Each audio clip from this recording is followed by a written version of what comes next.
Ini dia, hewan-hewan di sekitar kita yang punya kemampuan super, bahkan ada yang menginspirasi teknologi manusia. Sebelumnya, jangan lupa subscribe dan like ya. Hai, aku Cicak. Si ahli parkur dinding loh. Yang pertama, cicak.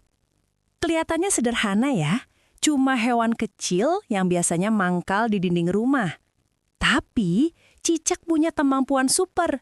Dia bisa menempel di dinding tanpa lem sama sekali.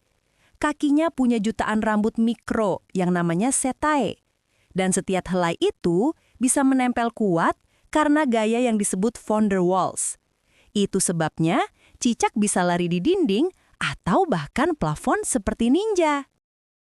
Kemampuan super aku yang lain, aku bisa memutuskan ekorku lalu tumbuh lagi loh. Saat cicak merasa terancam atau dikejar predator, ia akan melepaskan ekornya.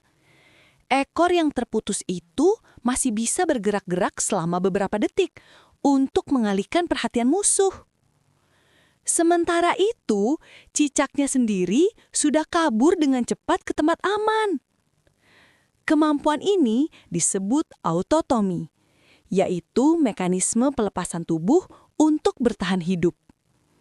Hebatnya lagi, setelah ekornya putus, cicak bisa membentuk ekor baru. Hai, aku kucing.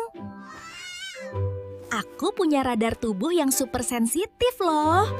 Hewan super berikutnya adalah kucing.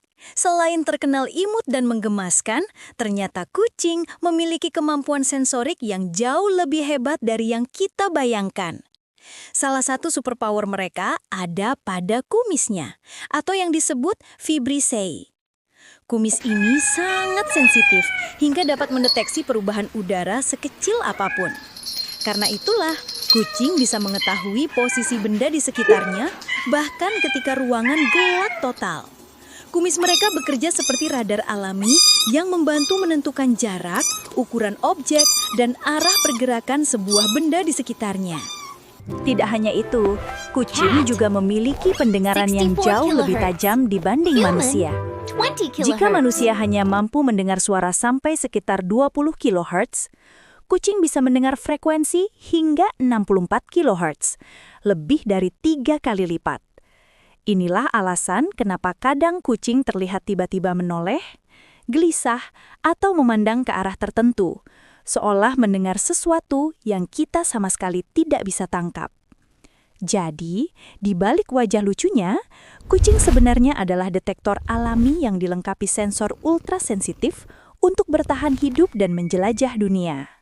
Aku kuat. Salah satu hewan kecil yang sering kita lihat setiap hari, tapi jarang kita sadari betapa hebatnya mereka, yaitu semut. Jangan remehkan ukuran tubuhnya yang kecil, karena semut adalah salah satu hewan terkuat di dunia jika dibandingkan dengan berat badannya sendiri. Semut mampu membawa benda yang beratnya 10 hingga 50 kali lipat dari berat tubuh mereka. Kekuatan ini berasal dari tubuh semut yang sangat ringan, otot yang efisien, serta struktur tubuh yang mendukung kekuatan luar biasa. Itulah sebabnya saat kita melihat semut membawa remah makanan yang ukurannya jauh lebih besar dari tubuhnya, mereka tetap bisa bergerak cepat tanpa terlihat kesulitan. Biasakan semut biasa dari semuanya.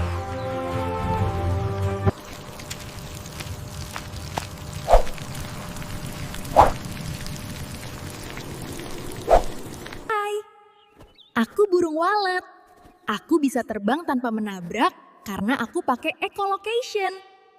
Burung walet memang terkenal karena sarangnya yang bernilai tinggi. Tapi sebenarnya mereka punya kemampuan super yang jarang orang tahu. Walet sering hidup dan membuat sarang di dalam gua yang gelap total, tempat di mana cahaya hampir tidak ada. Dan yang mengejutkan, walet bisa terbang dengan lincah tanpa menabrak apapun. Ternyata, walet menggunakan kemampuan khusus yang disebut echolocation, mirip seperti yang digunakan oleh kelelawar. Mereka akan mengeluarkan bunyi-bunyi pendek, lalu menunggu gema atau pantulan suara tersebut kembali ke telinga mereka. Dari pantulan suara itu, walet bisa mengetahui arah terbang, letak dinding, posisi benda, bahkan jarak dan ukurannya. Dengan kata lain, mereka seperti memiliki radar alami di dalam tubuhnya. Keren kan kekuatan aku? Teknologi sonar terinspirasi olehku. Hai, aku Katak. Aku ini seperti alarm alami bagi lingkungan.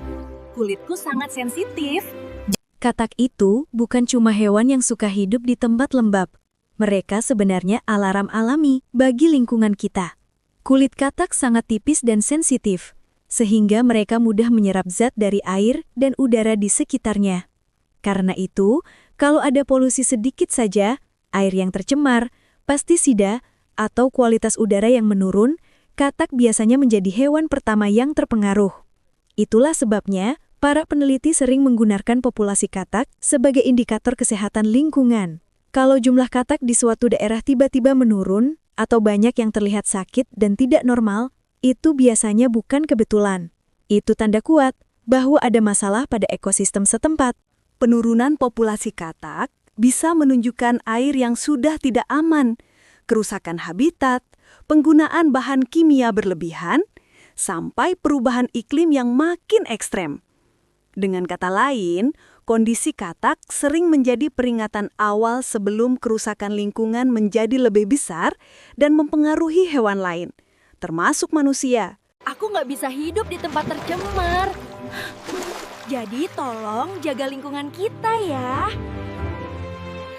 Terima kasih ya sudah menonton.